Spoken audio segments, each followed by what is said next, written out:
Good morning, respected principal, sir. Professor M. N. Deshmukh, Head of the Department, Dr. Deepak Khurana, and our expert, Mr. Naresh Kumar Sharma, and dear participant, faculty members, research scholars, and engineers from different educational institutes and industries. I am Dr. Kailash, working as an associate professor at Mechanical Engineering Department of Satyug Darshan Institute of Engineering and Technology, Faridabad. It's my pleasure to host today FDP session with you, which is the part of our 5-day FDP on advances in thermofluids and turbo machines.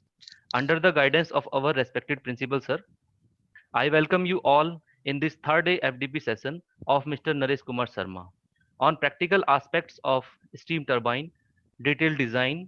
His core competency areas are thermal system design, aerodynamics, computational fluid dynamics, mechanical calculation and analysis like ANSYS, Abacus. Mr. Naresh Kumar Sharma has earned his Master of Engineering degree in Thermal Science and Engineering from Delhi College of Engineering, Delhi in June 2011. On topic exergy analysis of evaporative cooling system, cooling towers, he has worked on different positions in different organizations, starting from steam turbine design engineer in Alstom Project India Limited, Vadodara, from August 2007 to June 2009. Presently, he is working as a senior manager and blade path design expert, large steam turbine analysis in Siemens Limited, Gurugram, from July 2011 to till now. So overall, he has 10-year well industrial experience in area of thermodynamics, aerodynamics, and mechanical calculations. He has qualified GATE 2007, 2008, and 2009 with percentile more than 99, and also qualified 2008. He, he has won first prize in Siemens Process Guru competition in 2014, and he has conducted technical workshops, expert lectures on aero design, automobile design, and steam turbine blading technology. Now, I would like request to Deepak sir, head of the department, for a formal welcome of Mr. Naresh Kumar Sharma. Thank you, Dr. Kailash Please. Attri. Thank you, sir. I am pleased to welcome Mr. Naresh Kumar Sharma. As already Attri sir has given a brief introduction to him, how expert he is in steam turbine blading. As you all know that in a steam turbine power plant, thermal power plant, the blade is the heart of all the equipments in the steam turbine power plants. If your blade is not working properly, or you are not designed the blade properly, you will not be able to get the desired power from the turbine. All the efficiency of the thermal power plant depend upon the blading of the steam turbine. So, as we have already know, that today's topic is practical aspects of steam turbine detailed design, and Mr. Naresh Sharma will deliver this lecture. And he is a renowned person in the Siemens, or is expert in the blading design. Around I think 10 years he is working in Siemens, and before that he worked in the same steam turbine power plant in Alstom Limited also. 1 year I got opportunity to work with him also in a college in Yagyavalkya Institute of Technology, Jaipur. He is a great person, and more than that, knowledgeable person. He is no doubt he is a great knowledgeable person. More than that, he is a spiritual person also. So I learned a lot from him, and I hope that today's topic will be enlightening and motivational, and all the participants will learn a lot from this. So, from these words, I again welcome Mr. Naresh Sharma to deliver the session, and I hope that this will be a 1 hour session, and followed by a 10 minutes or 15 minutes question answer session. We will not be able to take too much questions. 4 or 5 questions we will take, and other persons can give their queries through email. For questions, you can raise your hand, or you can put your question in chat box. On behalf of you, we will deliver the question to Mr. Naresh. And also at the end of the session, there will be feedback form, link of the feedback form. By clicking the link, you can fill the form, and this link will also mark us as a attendance for the participants. So again, I welcome Mr. Naresh Kumar Sharma for this enlightening session on practical aspects of steam turbine detailed design. Mr. Naresh Sharma. Thank you very much, Dr. Deepak Khurana and Dr. Atri, Dr. Kailash Atri. And it's a great pleasure for me to be here amongst the teaching fraternity, who I consider as the backbone of the country. I have been in teaching for a very short span of time, but I consider that profession as the most noblest profession amongst all whichever I have explored. I have explored 2 3 different professions in my career, but of course that short span of time which I spent in teaching is still the most knowledgeable, most I would say that it enlightened me towards gaining more knowledge towards spirituality and everything. So it's a great pleasure for me to be here amongst the teachers, and I hope whatever I deliver today would be beneficial for all of you. And of course, this short session of 1 hour only would not be enough to deliver everything, and I hope I'll get a lot of questions out of this session, which I would be answering later on after the end of the session. Another thing is, as it was told in my introduction also, I'm from Siemens, and Siemens is one of the industries who is basically the mm, founder of these sort of technologies, large steam turbines, blading technologies, and till date, its turbines are one of the most efficient turbines, be it gas turbine, steam turbine, or windmills. All of type of turbines Siemens manufacture, and it's one of the largest manufacturers of steam turbine. The only constraint which was that in front of me before preparing the stuff to be presented was proprietary informations which cannot be shared, because I'm working with Siemens. A lot of things are there which cannot be shared out of Siemens. So I have tried to keep the stuff as elaborative as possible, but there are a few chances, or there are a few places where I have not kept the full stuff there because of the limitation of proprietorship, because Siemens has its proprietary information of the technology which cannot be shared at this platform. Another thing, this session is basically an overview of the turbine. This 1 hour would not be sufficient. I would like to keep it overall, and I would like to focus on one of the core of the steam turbines, that is blading. I'll touch main aspects of blading, and before that I'll give some basics. So I hope everyone would be benefiting out of this session. With that, I'll start.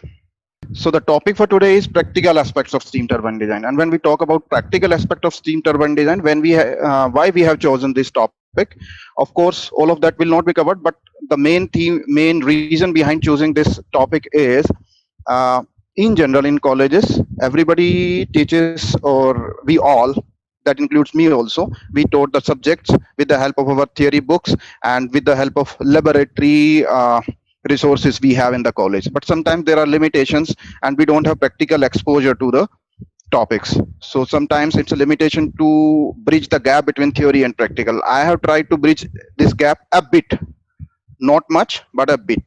So I would try to bridge that gap with the questions I get from your side, and then I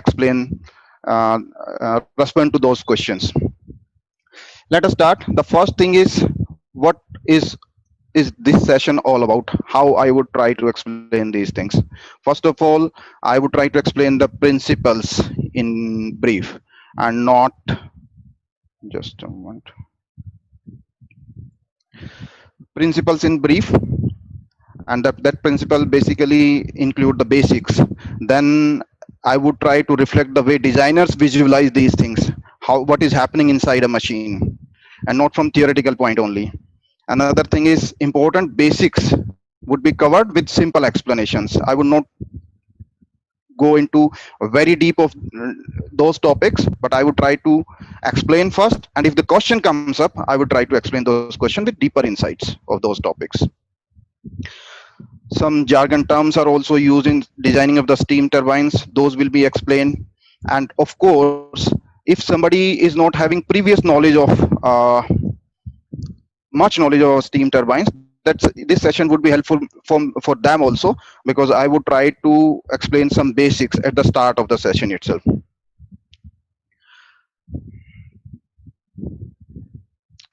So what is a turbine all about? As we know, how does this work? The steam goes into the turbine. In a steam turbine, steam flows through the bleeding. Its direction and velocity changes, and due to that change of velocity and direction, whatever energy conversion is there, that energy goes, and there is a momentum transfer to the blades. The kinetic energy of the steam creates a momentum transfer to the rotating blades, and that momentum transfer basically rotates the turbine rotor. That's the basic principle of each and every turbine. Let us talk about what steam turbine can do. I mean, at what parameters these operate. In general, the most recent steam turbines are supercritical turbines. Supercritical means that operate on supercritical parameters, about 221 bar, very high, even beyond 625 degree centigrade temperature. And in some of the steam turbines, like in nuclear power plants, the mass flow rate going into the steam turbine, that is more than 1 ton per second, and the velocity goes as high as Mach 2. When I say Mach 2, that is 2 times the sonic velocity, and that in the last stage of steam turbines, LP steam turbines, it goes beyond that. So why we use a steam turbine? You know, inside any prime mover, any thermal engine, we know that the pressure ratio is the main defining term, which basically is used how much power can be fetched out of the machine. So we know in the reciprocating engines, in the internal combustion engines, which we have studied in our courses, we know that the pressure ratios are in range of 10 to 20. In general, in diesel engines, it's slightly higher, in the range of 18 to 20. In petrol engines, it's a bit lower, somewhere around 12. But when we talk about a steam turbine, because steam is a substance, the water goes into two phases. It can be condensed, and it changes its phase, and the pressure at exhaust of the steam can be reduced below the atmospheric pressures. I mean, vacuum can be created there. So the pressure ratio inside the average steam turbines goes beyond 4,000:1, and into cold climatic regions where the vacuum could be more higher, and in supercritical plants, there the pressure ratios can go as high as 20,000:1. So that's the first thing which we consider when we employ a steam turbine in place of any other prime mover, why these are being used. So steam turbine basically uses a very high pressure ratio, so very high amount of power can be fetched out of steam turbines. So when we see the simple cycle in which steam turbine works, we know, or maybe some of us know, or some of us don't know, that it's basically a Rankine cycle on which a steam turbine works. I'll show the schematic diagram also of the Rankine cycle. There are 4 basic elements in a steam power plant. 4 basic, when I say basic, these are the basic elements. In addition to these, there are various other hardwares which are used to produce power, but there are 4 necessary hardwares which are used to produce power. The first thing is a turbine to extract energy from steam, a condenser to turn the steam into water to reject the heat. Third thing is a pump which raises the pressure of the water from the condenser pressure to turbine pressure again, and a boiler where heat is added to the water so that it gets converted into steam and then goes back to the steam. So these 4 are the basic elements which are used to produce power. When we talk about a turbine only, you see in a turbine, in the blading of the turbine, the steam can go at a velocity as high as Mach number 2. So the blade path design becomes very critical. Blading is called the heart of the steam turbine. The temperature at inlet of the turbine can be as high as, in the most recent times, it can be as high as 620, 630 degrees centigrades, which we are developing nowadays. So at a pressure of beyond 250 bar, at a temperature of beyond 600 degrees centigrade, the steam enters to the turbine and it goes out of the turbine at a pressure lower than the atmospheric pressure and a temperature lower than the very close to the atmospheric temperature, and by doing so we fetch power of it out of it.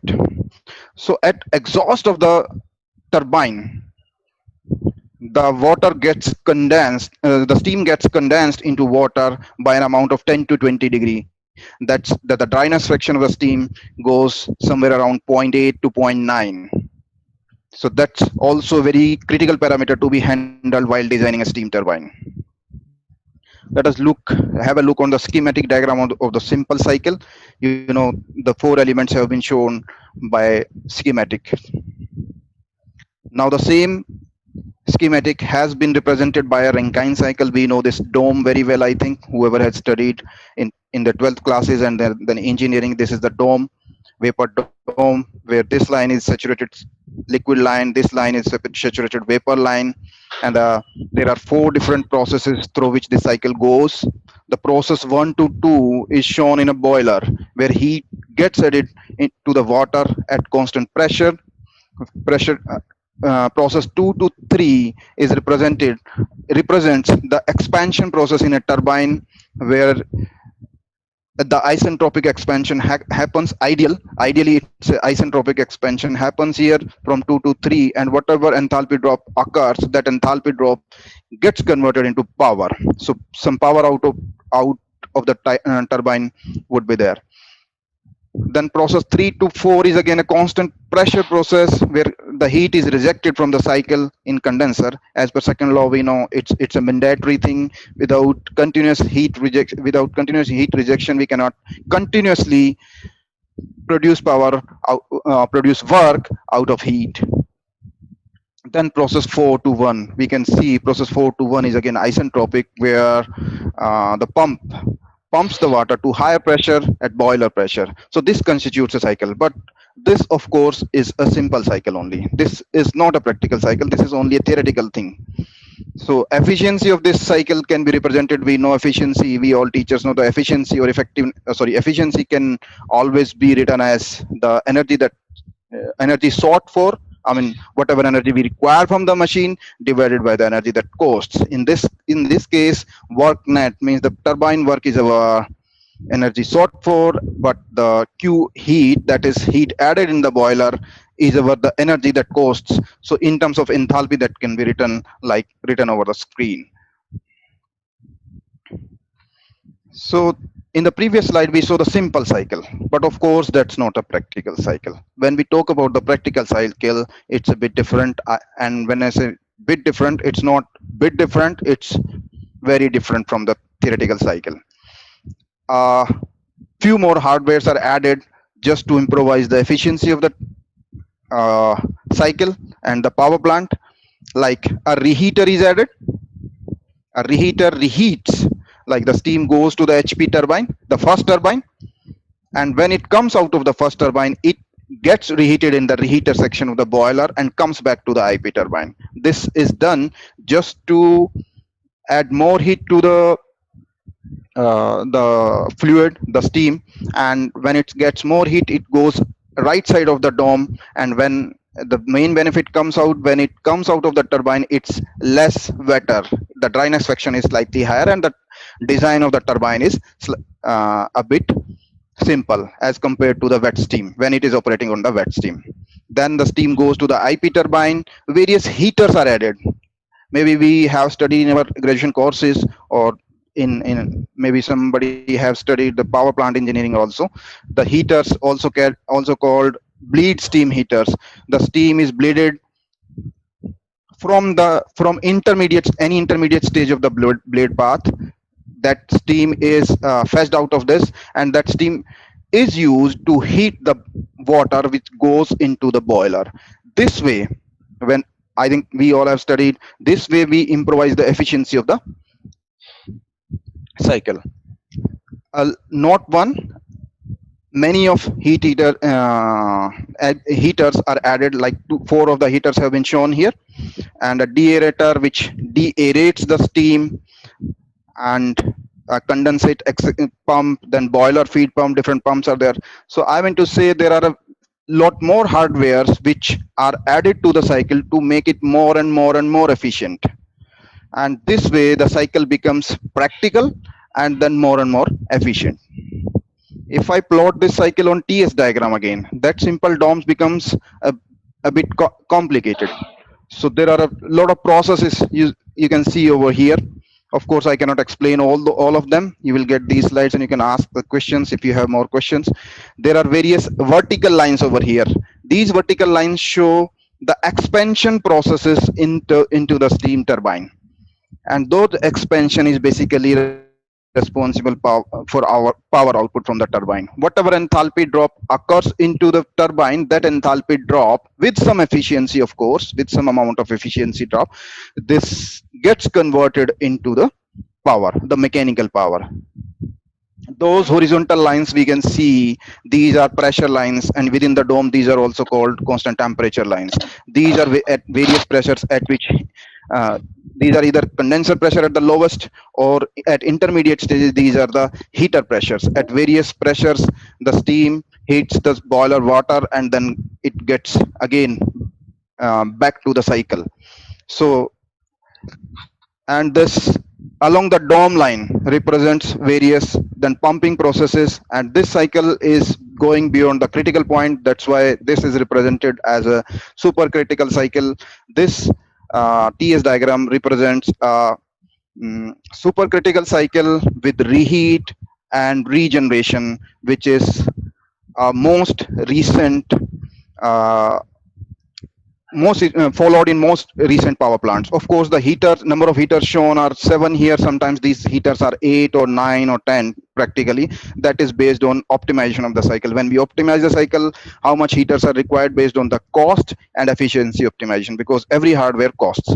So when we optimize the cycle, we see how much cost is added, and with that cost how much efficiency improvement is there. So based on that, various parameters are analyzed, and we come up with a cycle which is the most efficient cycle or close to the most efficient cycle we can get on those parameters and within the provided constraints. Constraints means maybe cost constraints, space constraints, or anything.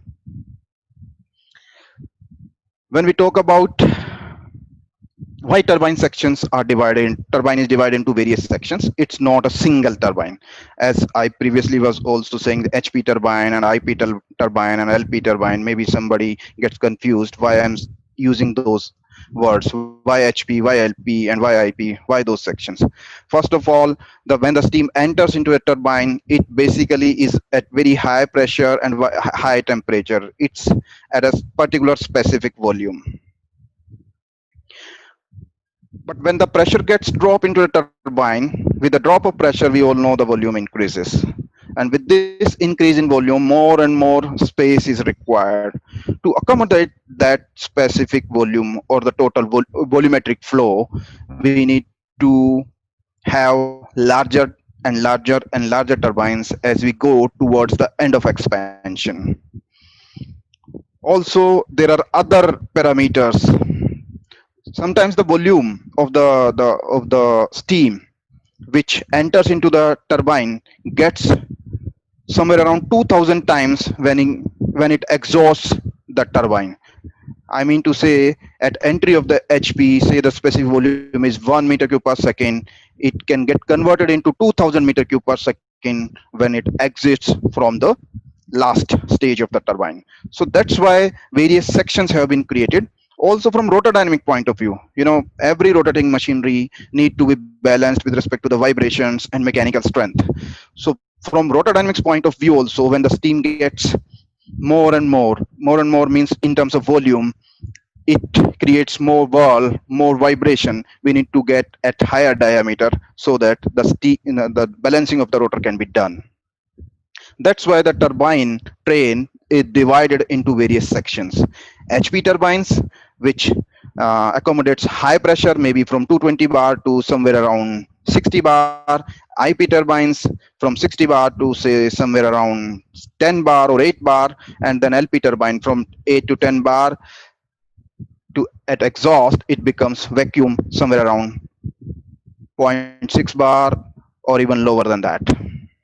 In cold climatic conditions it is very low. This was basic about the cycle and how we devise the turbines, how we divide the turbines into three sections. Now let us come to the turbine construction, how it is constructed, various parts of the turbine. This slide shows the typical arrangement of a 600 megawatt to 1000 megawatt turbine train, and this is basically out of one of the trains we designed here in our office in Gurgaon. So you see there are three sections shown over here. The first section is HP turbine, very small turbine. The second section is IP turbine, and there is a pipe over here, very large pipe. This is the crossover pipe. You can imagine the volume entering. This small pipe is going into the inlet of the HP turbine, and this large pipe is going to the inlet of the LP turbine. So this much volumetric flow has increased, and when out of these three LP turbines, because of course the volume gets very high when the temperature and pressure both are dropped, so that much volume is not handled by a single LP turbine. So maybe sometimes two, sometimes three LP turbines are used to get this volume accommodated in the turbine and then fetch power out of that. This is based on the thermal parameters we have, the geometrical boundary conditions we have, the space we have. Those are the constraints when we design this turbine train. Which type of turbine need to be used, which size of turbine needs to be used, and how many turbine need to be used. This is a computer model of various turbine sections. You see very small HP turbine here. There is a bearing pedestal on the shaft here, and there are control valves which control the input to the turbine. Then IP turbine, very small section here, and there is a crossover pipe which is called IP-LP crossover pipe. So steam out of the IP turbine goes to the LP sections, and you can see in this particular model we have two LP turbines. Sometimes we have one LP turbine, sometimes we have two LP turbines, sometimes we have three LP turbines based on the volumetric flow to be handled.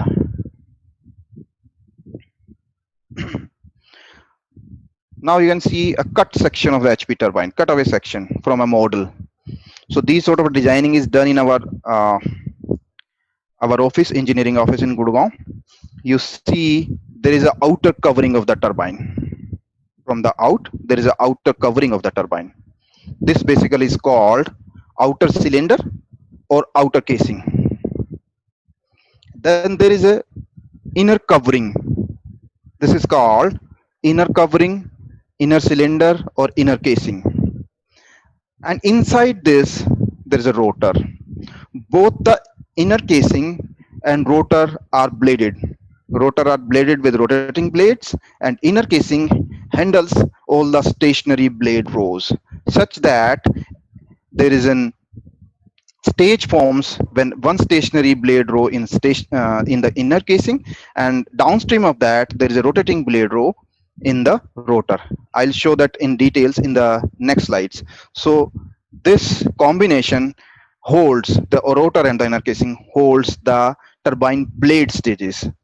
So you can see the steam enters from this section, from boiler or superheater. Various combination of steams can be used. Maybe it sometimes comes from superheater, sometimes comes from directly from HP turbine based on the thermal parameters. So it goes in here, it expands this way, comes out in these two. You can see two blue arrows. These are the exhaust of the turbines. So this is a typical structure of a turbine. When we have an outer cylinder, inner cylinder holds the stationary blades, and then the rotor which holds the rotating blades. At sometimes, not this is not shown in this particular turbine.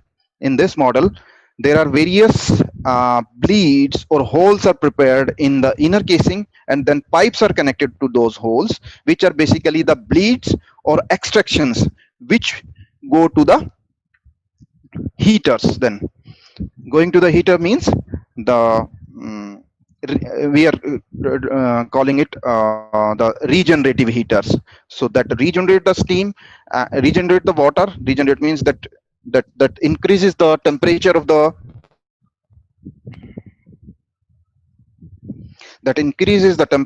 water going to the boiler. So in the previous slide we could not see the rotor, how it looks like, the bladed rotor. You can see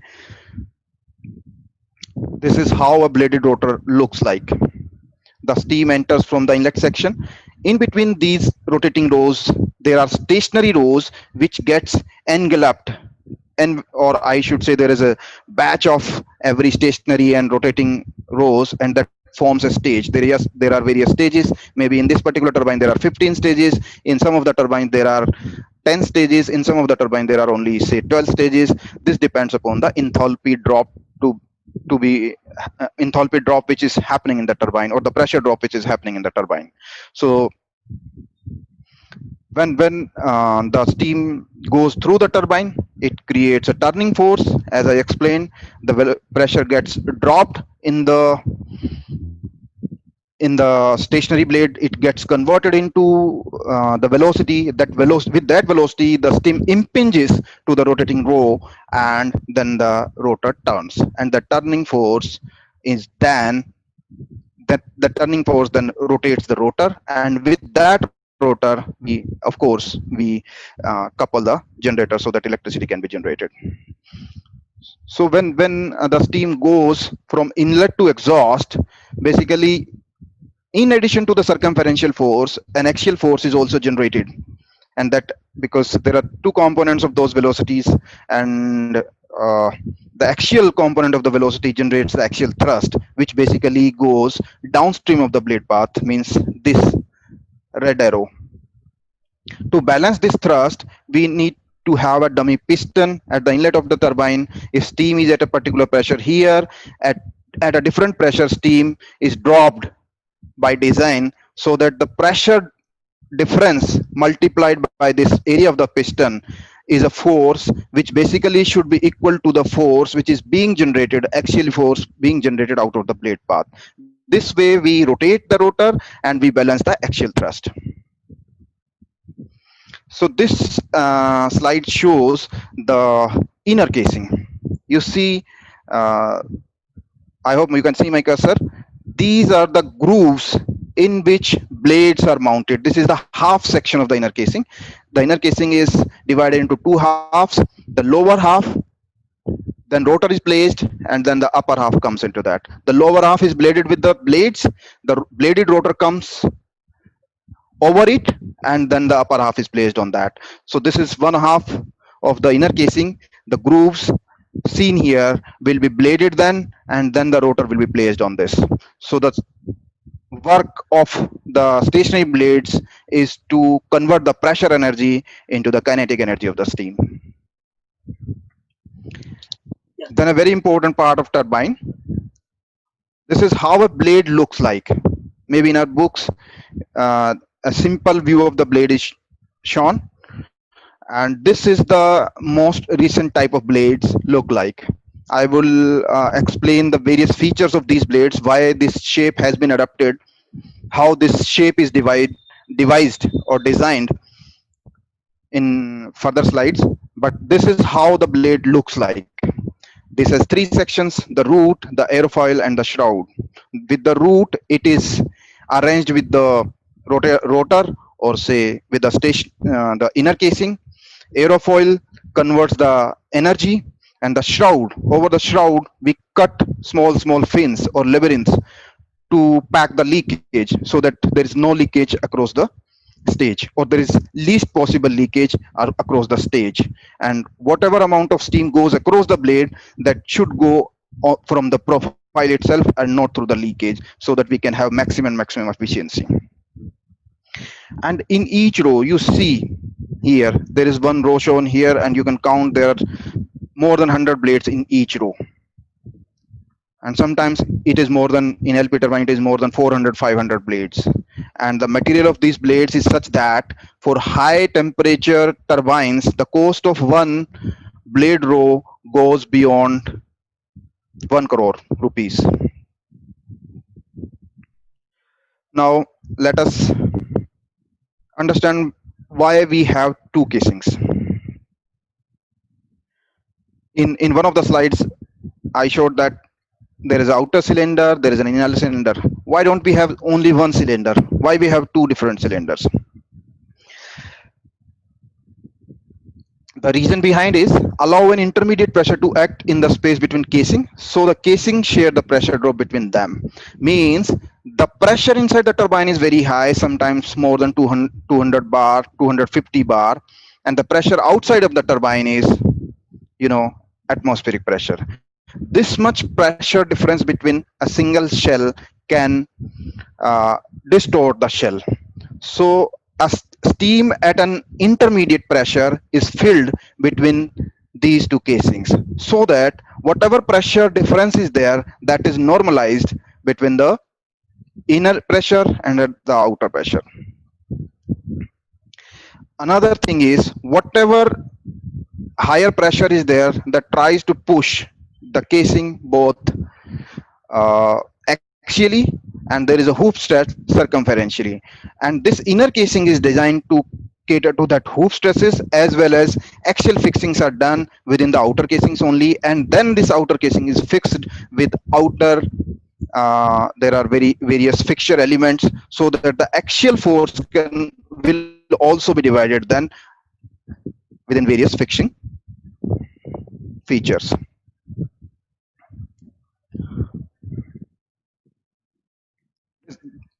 This slide shows a typical type of turbine, which basically is that the outer casing is not in two halves, it is only in a single shell. This is the latest product out of the latest products which Siemens have. This is a barrel type casing. When the outer casing is a single shell, it can be opened from one side, then the rotor along with the casing can be placed vertically inside this casing, and then it can be bolted axially. So this is the special type of turbine which Siemens has in its product catalog, the latest development. And the assembly of this type of turbines, this is example only, because for various sort of features, various sort of assembly procedures are adopted. For this type of turbine, you see this is the lower half of the inner casing, and you can see from here, from this view, it is bladed. There are various blade stages from here, starting from here to that side.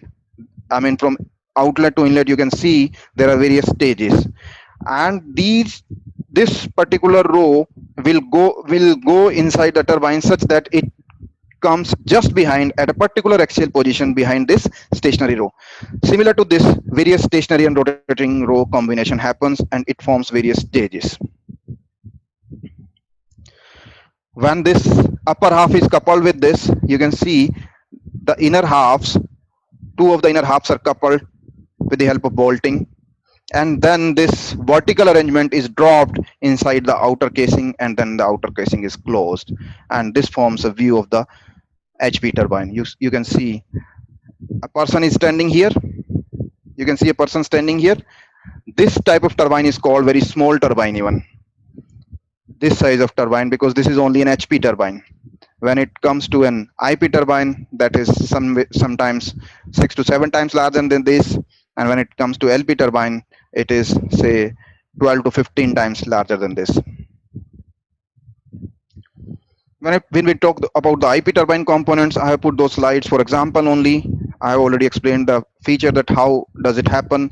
In an IP turbine, the only difference is it's a double flow sometimes, just to balance the thrust. Whatever the thrust comes out when the steam flows in one direction, the same thrust, axial thrust, should be coming when the steam flows in other direction, so that the axial thrust is balanced and out of this turbine, only circumferential um, force is there, which basically is responsible for turning the turbine. This basically is the assembly of an IP turbine, uh, where turbine inner casing is assembled here. This is the outer casing of IP turbine, and then this is the exhaust which goes to the LP turbine. Then this slide shows uh, the cut section of an LP turbine. I have not gone into the details because the details of the LP turbines are such that it can take 2 to 3 hours to explain all minor features of that. But I will show in one single slide. If you have further questions, you can ask. See, this is a rotor for representation. One of the stages is assembled. This is guide blade carrier. We call it guide blade carrier. The steam comes in from here, goes this and this direction. It expands and comes out from the lower section here, and then power is developed into this. So this is also a 3-cylinder arrangement. Outer cylinder, this inner cylinder is divided into 2 parts: guide blade carrier and the last stage blades carrier. The last stage blade design is very critical. The main reason behind that is the steam, when it goes out of the turbine from the last stages, it is basically in wet stage, or I should say the wet region. It comes within the vapor dome. So when we talk about the wet steam, the design of the steam turbine blade, when it is designed for dry steam, it's a different philosophy altogether. When we are designing it for wet steam, because water droplets are much more heavier than the steam, it creates great momentum. It can erode the blades. It can if large amount of water is there which impinges on the blades, it can create vibrations. So designing the last stage blades becomes very critical. And last stage blades height, of course, when the volumetric flow within the steam turbine is very high, the last stage blade design is very much critical, because when the blade height goes high, it increases the centrifugal force, mr omega square. It increases the centrifugal force, the fixing of the blades becomes very critical. Another factor with this is, now this steam turbine blade or the row will experience the wet steam also. So its protection is also required. So in the next slides, I will talk about that. So you can see the LP turbine blades. How does it look like?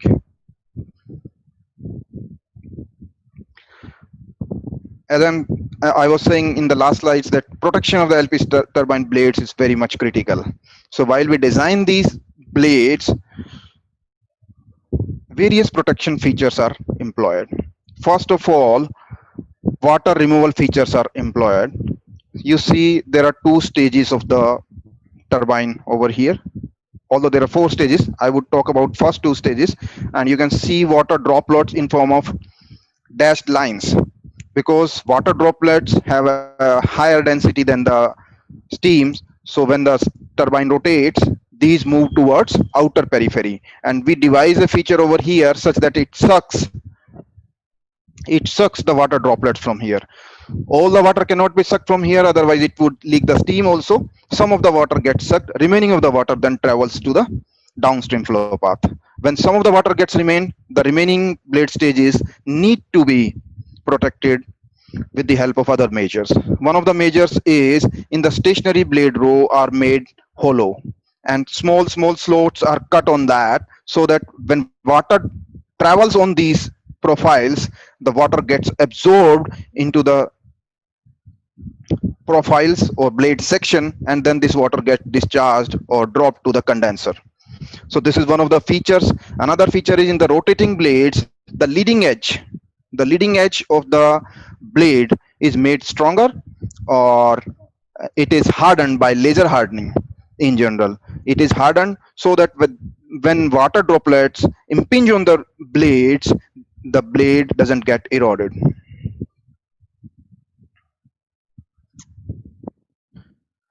So these were the turbines which are basically element type. I was discussing HP turbine, IP turbine, and LP turbine. Sometimes based on the power outputs, the turbines are designed combined types.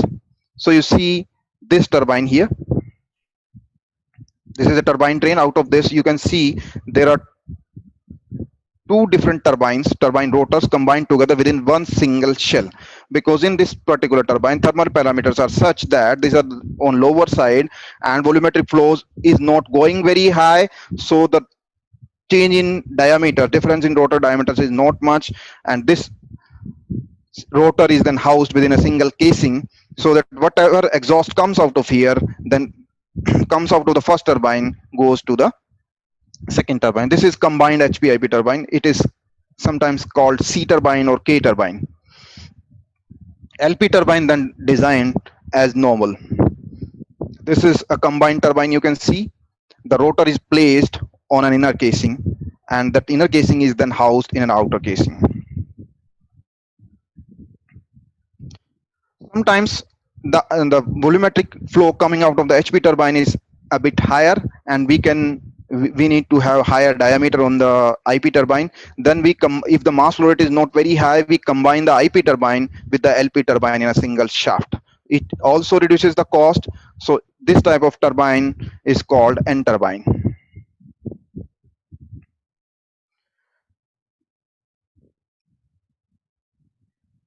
And one thing I would like to highlight here, that the turbine which run on lower parameters, lower pressures, lower temperatures are generally in combined cycles. Steam turbines in combined cycle means where the gas turbine and steam turbine both are running out. The flue gases from the exhaust flue gases from the gas turbines heat the steam which is going into the steam turbine. So the temperature and pressure out for that is not very high. It is sometimes 160 or 170 bar only. The temperature is very close to 500, 550 degrees centigrade, 540 degrees centigrade.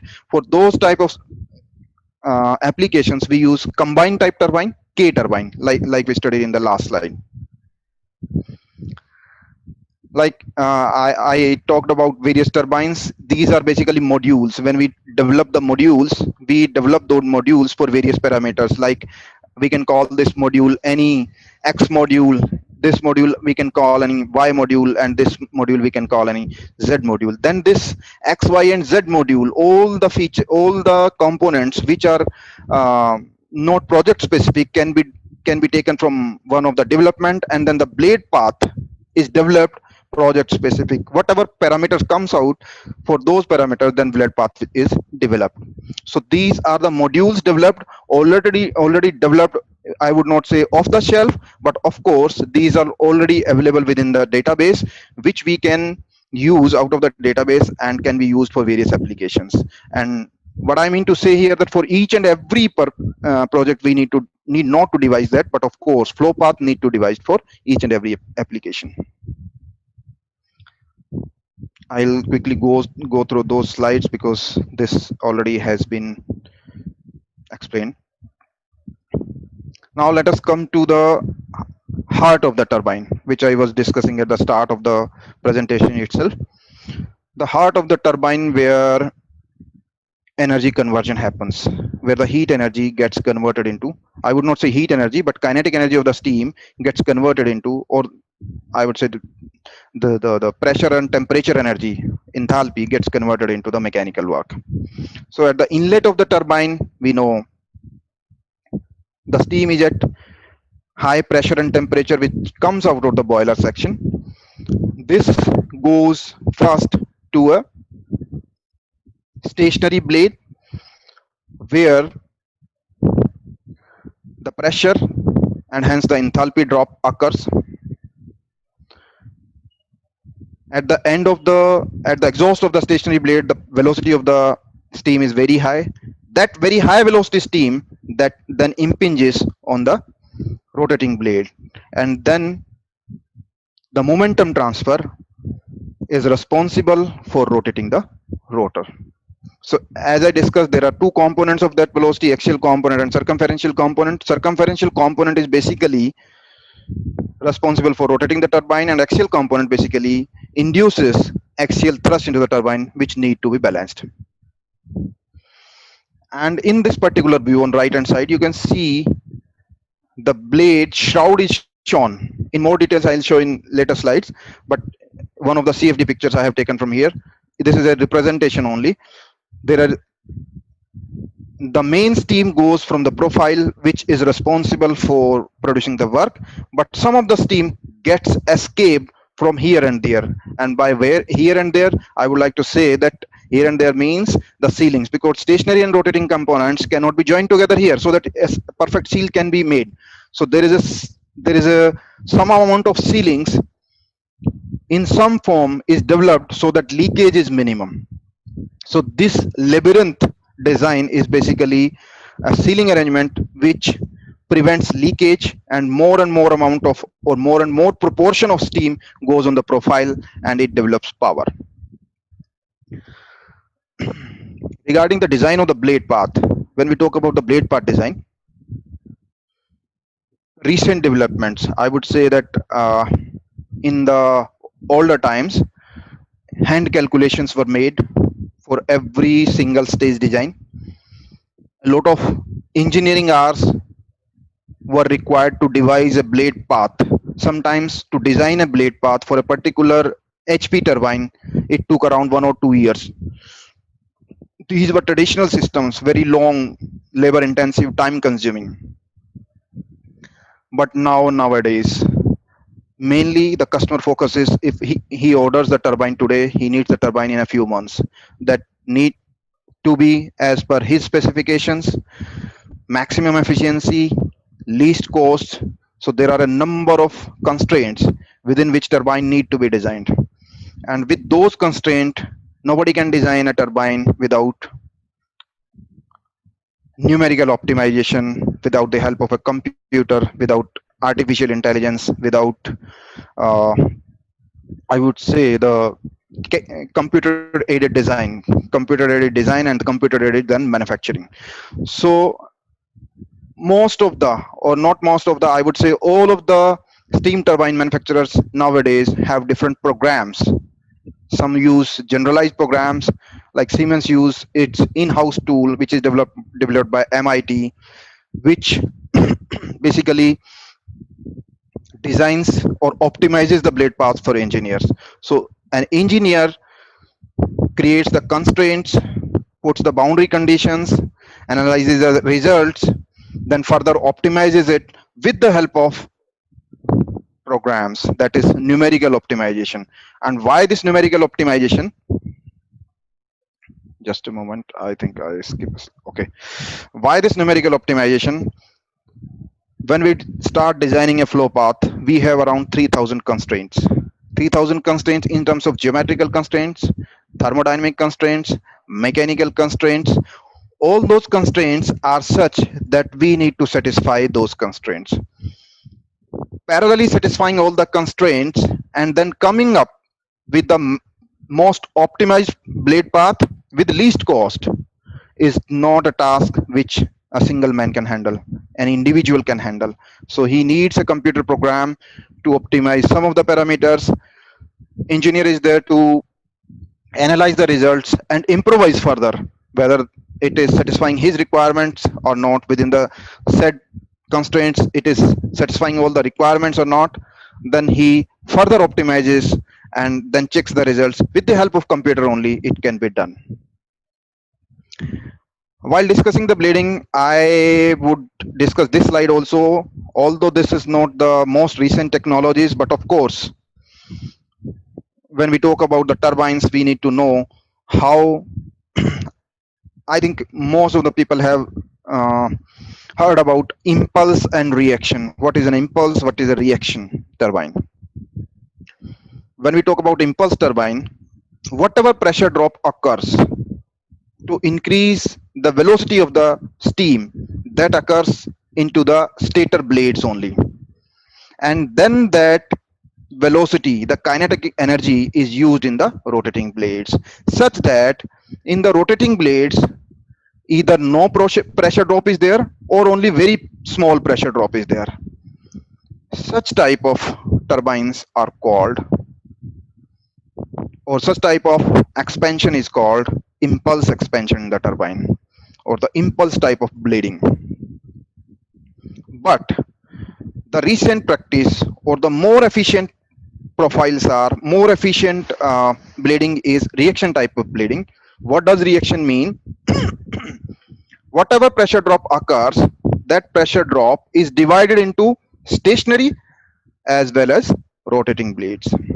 Say 10 bar pressure drop occurs in this stage, so some of the 10 bar, maybe 5 bar, 6 bar, or whatever, drops into the stationary blade, and the remaining pressure drop occurs in the rotating blade. Of course, why it is more efficient can be explained, but that will take more than say 15-20 minutes to explain that. If you have further questions, you may please ask why it is more efficient than the impulse stage bleeding. So this is the recent technology, and Siemens turbines, and not Siemens, most of the manufacturers nowadays are making turbines with the help of this reaction technology. The blade paths are reaction blade paths. There are many more other differences also, but this is the basic difference I would like to state here. Sorry.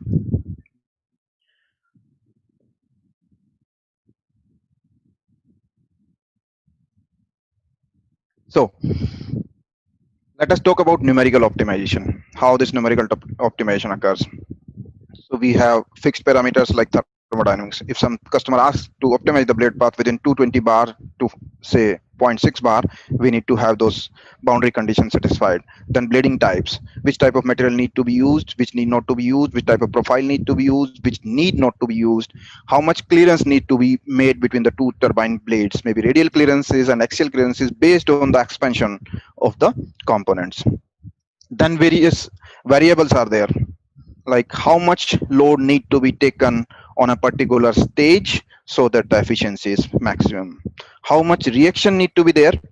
So this is a bit proprietary information from Siemens side, but the thing which I can tell right here is we have studied in our books that 50% reaction type 50% reaction turbines are the most efficient turbines. So Siemens also intend to manufacture the reactions close to 50%.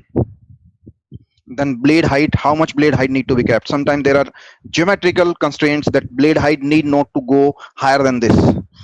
Sometimes rotor diameters are the constraint, that at a particular place they don't have much space to put the turbine there, so rotor need to be placed at a lower diameter. So there is a long list of various variables, fixed parameters, various variable. With those variables and parameters we start and we optimize. The objective function to optimize is efficiency. Another objective function, this is efficiency, is which is basically the first function. Another one is the cost. We need to achieve that efficiency within the provided numbers of cost. Provided number of cost means we need to restrict the number of blade stages. We need to restrict the material types. Of course, material is a different topic I could cover, but that would take another 2 to 3 hours. Which type of blade materials are used? What is the composition of materials? So what is the geometry module, thermodynamic module? Then profile selection is done. Which type of profile need to be used? At various pressure, various different type of profile behave differently. Means at high pressure, a particular shape of profile gives say 93%, 94% or 95% efficiency, but lower pressures, it doesn't behave like that. It gives lower efficiencies. Similarly, at low pressure, some of the profiles give high efficiencies, but at high pressures, they are not so good. So Siemens has developed various number of profiles, various type of profiles. All the manufacturers have various type of profiles. Those are proprietary informations. So those profiles are then used for various blade sections at hub, mid and tip. Which type of profile need to be used, and then with the help of those profiles we come up with a flow path. So various geometric constraints, various cost constraints, various fixed parameters, various variables, objective functions we have in front of us. With that we come up with the flow path. So 300 geometrical constraints are also there along with that. So when I talk about the numerical optimization, I would say that numerical optimization is only done, this is the only way with the help of which the recent flow paths can be optimized, because of the number of variables to be handled and number of constraints to be satisfied. Now blade profile development, I had a lot of things, but of course that is a proprietary information, but basic thing I would still share here. In the recent times, these sort of blades used to be there. These are the profiles, and the profile is same from one section to another section. This is just extruded from one profile to other profile. This is very old type of cylindrical blades. This used to be used 20 years back. Then came the second generation. This is written as the first generation of the 3D blade or second generation of the blades, when blades were twisted. There are twist laws, there are twist formulas by how much this should be twisted so that we can get maximum efficiency possible. Of course, there are various derivations, various mathematical correlations which we use to optimize this thing that cannot be shared right now. Then at hub and tip, at hub section of the profile and at the tip of the profile, there are various secondary losses due to boundary layer formation. To reduce those secondary losses, we need to bow or lean the blade in a circumferential direction. That also improvises efficiency by say 0.5% to 0.7%. So in recent times, this is the profile which we are using, this sort of profile. Of course, I cannot tell you about the profile coordinates, the amount of twist, the amount of bow, amount of lean. These are all proprietary informations. One more thing I would like to make a difference between the theoretical things and the practical things. The dome we saw in the previous slide, we saw that HS diagram, enthalpy entropy diagram, there is an expansion process. So isentropic expansion process we showed there. And then there is a, see this blue line in this picture represents a line which is basically the expansion we studied theoretically. Theoretically, when we study turbo machineries and we derive the element efficiency, stage efficiency, turbine efficiency, we generally say the polytropic expansion follows a line like this.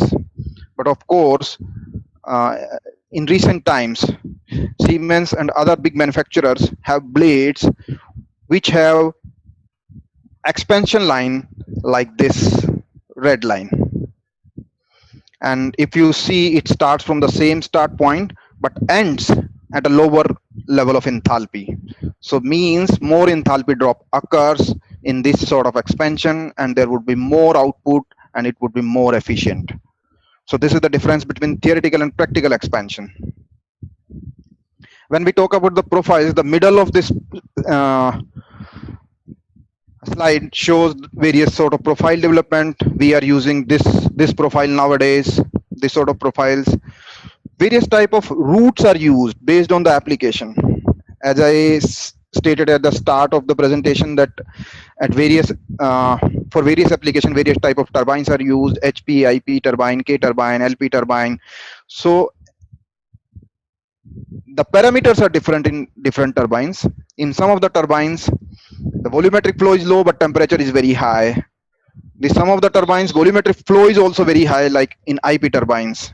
But in LP turbines, the temperature is low but the volumetric flow is very high. So based on the applications, various type of routes are designed for each and every application. Which route would be able to take the load of a blade when it rotates? It takes both kinetic loading as well as dynamic loading, because of the steam force and because of the rotation of the blade. So the centrifugal force as well as steam forces are resisted with the help of the profile strength as well as the root strength. And then comes the leakage part. The leakage of the turbine is prevented with the help of various types of leakages, which we call as labyrinths. You see 4 different type of labyrinth I have shown over here. There are a lot more with us, but of course those are the recent developments. Those cannot be shown over here. These are the pictorial representations only, and of course in reality maybe these can differ by some amount. With the help of these 3 things, root, shroud and profile, we devise a blade. Like in this particular blade, a simple middle type of T, we call it inverse T type of root. Inverse T type of root is used. This is used when there is not much centrifugal loading, only dynamic loading is there.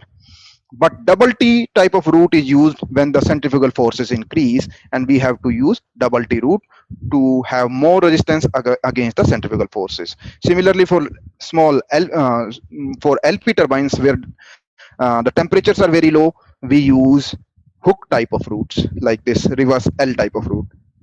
So with various combinations, each and every blade profile is unique. Each and every blade design is unique for each and every blade path. While we design the blade path for thermal, one thing I missed to talk about here, there are various thermodynamic parameters which need to be satisfied when we select the profiles. Of course, the formulation, the mathematical correlation, the numbers cannot be disclosed here, but I would like to give a hint. Like stage loading is one of the parameters which need to be satisfied, that is also called pressure coefficient. Another thing is flow coefficient, that is ratio of circumferential to axial velocities, that need to be satisfied for each and every turbine, and there is a range defined for that for Siemens terminologies, like for pressure coefficient, for flow coefficient. Similarly, other parameters are also there. I wanted to show something here, but due to proprietary information, I was not able to keep that slide here. But of course, I can give you a hint, and I can give you more about that. If you have any questions about this, you can write on the chat box. That was thermodynamic design. Now let us talk about the mechanical design of the blade. On the right, you see a picture where blades are mounted on a rotor. So I have, for example, I have shown two blades over here, and in the same picture you see a color coding has been done. This color coding has been defined on the left, like blade aerofoil, the first one by this line, purple line. So this is the critical section when we devise a blade, when we design a blade. I mean, the mechanical strength need to be satisfied along with the thermodynamic criterions. When I say a perfect profile section, it would be line only, because whatever profile thickness is there, if a profile thickens beyond a line thickness, it is a hindrance in the flow path, and it will cause profile losses, and then it will cause friction losses also. Thick profile goes to satisfy the mechanical criteria, it becomes less and less efficient. But of course, it need to satisfy the mechanical criterion. That's why this profile becomes, the design of this section becomes very critical. But of course, if we make it thick to satisfy the mechanical criterion, it will be lesser efficient. So a trade-off need to be done when we design this profile section. Similarly, shaft lug here. This is called the lug. When blade rotates, whatever loads would be there, there would be a shearing here, and that is shaft lug stresses. Then root neck stress is here, the critical section, because the dynamic loading would be, the steam loading would be in this direction, horizontal direction, the centrifugal loading would be in this direction, and the resultant loading would be somehow in this direction, so that this blade would be somehow, or this blade disc or row will be somehow twisted in this direction. So that twist need to be registered by these combination of our mechanical feature, our feature of the blades, like shaft bearing stresses, root bearing stresses, root lug stresses, shaft claw stresses. Of course, mathematical formulations are there for them, and everybody knows force divided by area is stress. Whatever force is coming or acting on a blade, particular blade profile, that force divided by the area at a particular section will give us the value of the stress. But in practicals, these are not the values which basically are used. Various other factors are used to devise the allowable stresses. Like we all know the yield strength of a particular material. If yield strengths need to be used, or we can take the stress amplitude from the Hague diagram. What is the stress amplitude from there, and then we devise the allowable stress as per our own formulations. So those formulations are basically experience based. Siemens has over 100 years of experience in mechanical components. In India, also it has more than 60, 70 years of experience in devising the steam turbines. So based on that experience, we have devised, or Siemens and other manufacturers have also devised their safety factors, which need to be used to come up with the allowable stresses. And then the actual stresses are compared with the allowable stresses, and then only we decide whether this design would satisfy our mechanical criteria or not. So here I could not show you the mechanical formulations because those are also proprietary information. In coming 2-3 slides, I have shown some pictorial views how various forces act on the blades. Like when we talk about the rotor blade airfoil, it would be centrifugal stresses due to rotation, the load of the profile as well as shroud. Dynamic bending stresses due to steam forces, and then the total stresses. And at every inclination of the stress, total stresses can be algebraic sum of these two. But of course, we need to devise other things also, like principal stresses and all of those things. And there are defined mechanical criterion to devise each and every section of the blade from hub to tip. How much margin should be there while devising? How much would be the life of this particular turbine blade? How much would be the efficiency out of this blade if it gets thickened? If we reduce the lifetime of this turbine, it would be more efficient. All those parameters are used while devising the designing the blades mechanically. So see, on roots there are other forces also. And then I would summarize this thing. This was an overview only, that in a turbine, rate of change of momentum, the force is basically the main thing which rotates it.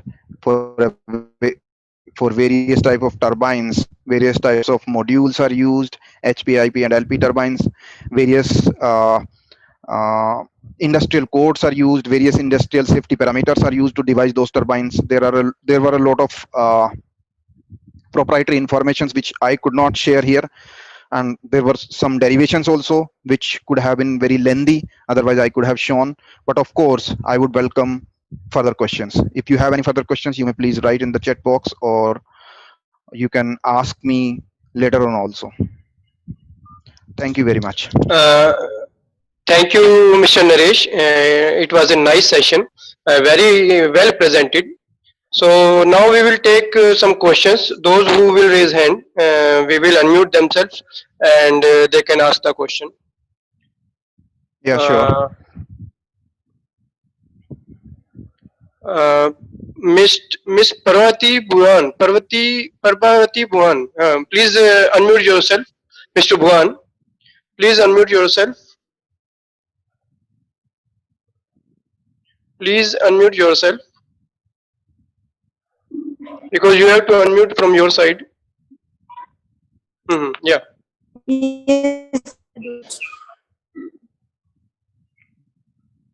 Yes, you can ask question. Miss Bhuvan, you can ask question. But you are not audible. I think you have unmuted yourself, but you are not audible. I think we can take another question. There is a poor internet connection. That's the thing. Okay. Yes, we can hear you now. You may please ask the question.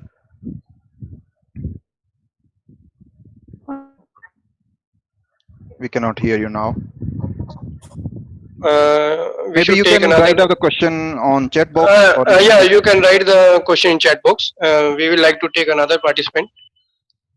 Mr. Nawaz Khan.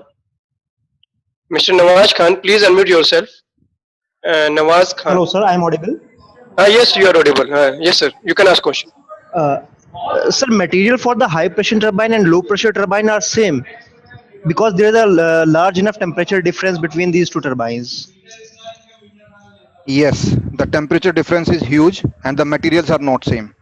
For high temperature turbines, high temperature materials are used, and those all are basically, if I talk about the rotors and the bleeding, those are the nickel chrome materials. But for low temperature turbines, the chromium content is very low, say for rotor, but of course those are less costly also. So the materials are different for HP, IP, and LP, and even for stationary and rotating components, the materials are different. but we choose the material such that for a particular component, if we are using a particular material for rotor and casing, we choose the materials such that the expansion, the coefficient of thermal expansion, basically, alpha, change in length per unit length per degree change in temperature, that is very close to each other, so that when stationary and rotating components are placed on each other, there is not much differential expansion between these two. Otherwise, these two will touch each other while in operation.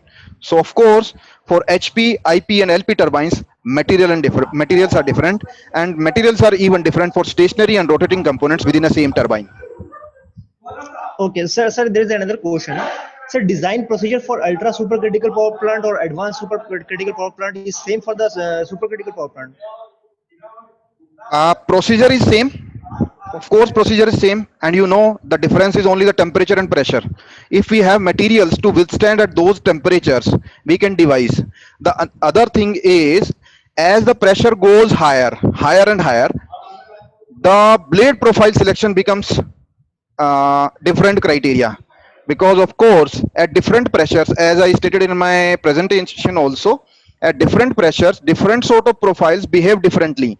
So at very high pressures we have slightly different profiles, but of course with different materials we can the design process of the turbine is same or similar.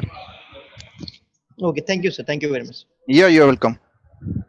I think some few more hands are there. Mr. Rakesh. Mr. Rakesh, you can unmute yourself and ask the question. Mr. Rakesh, please unmute yourself and ask the question. Am I audible to Mr. Rakesh? I'm audible to others. Am I audible to others? Yes, I can hear you, sir. I think Mr. Rakesh is not able to hear. Mr. Rakesh, you can unmute yourself. Okay, leave it. Mr. Datta is there. He has raised the hand. Mr. Datta, please unmute yourself. Mr. Datta.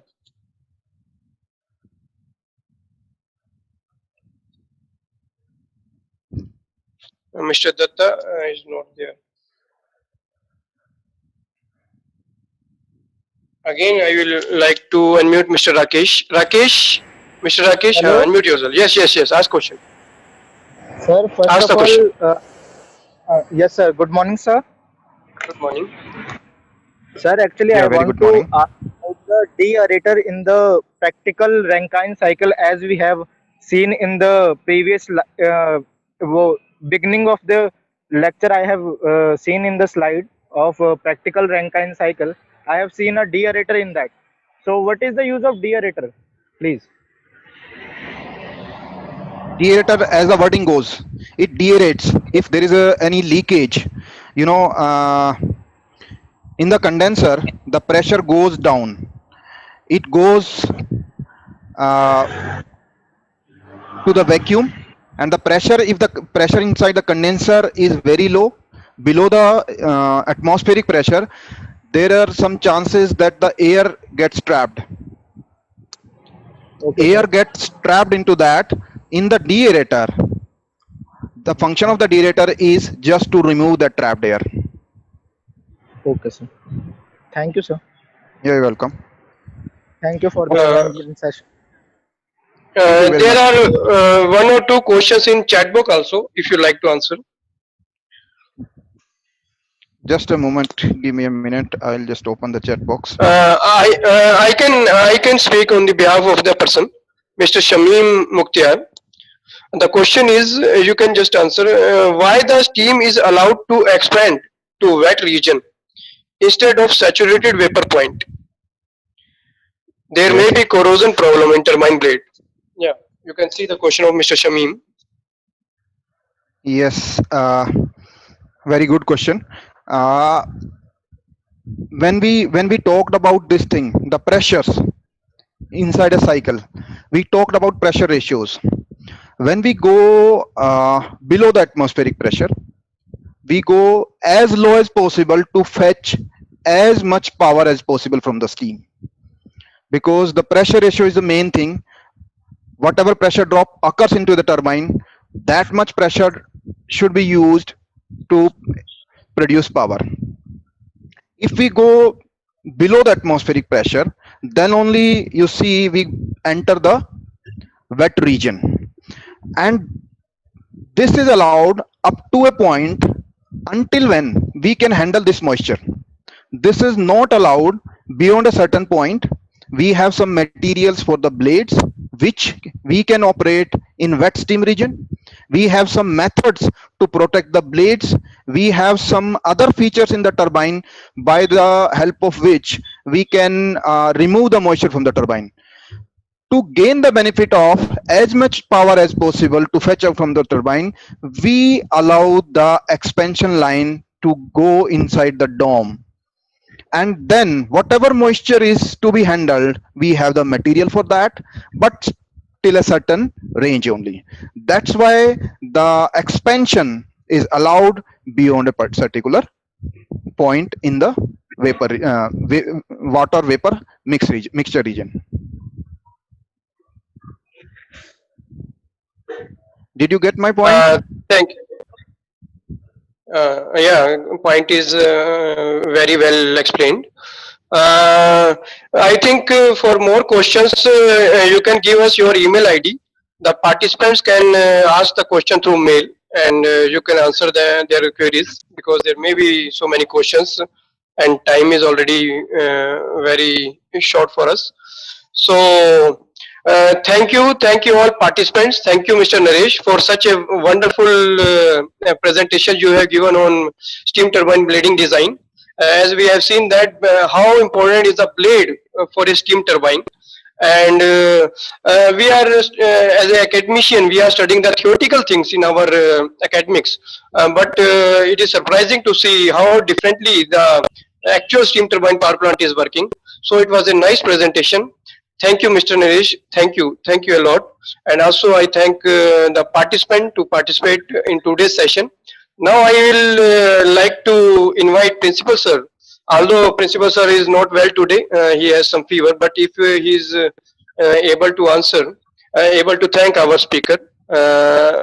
Principal Sir, will you like to say something? If you are able to? Yes, sir. Yes, sir. Very good presentation. I'd like to congratulate Mr. Naresh Kumar ji. It was a fantastic presentation, and we all of us have benefited. And unless until we are exposed to the industry, we are incomplete. We are incomplete as a faculty also. Whoever is here present who is a faculty member should realize that unless until we are exposed to, we should visit the industry also, because if we don't know the thing, we have not developed the feeling of the thing, we just can't deliver to the student, we just can't transfer to the student.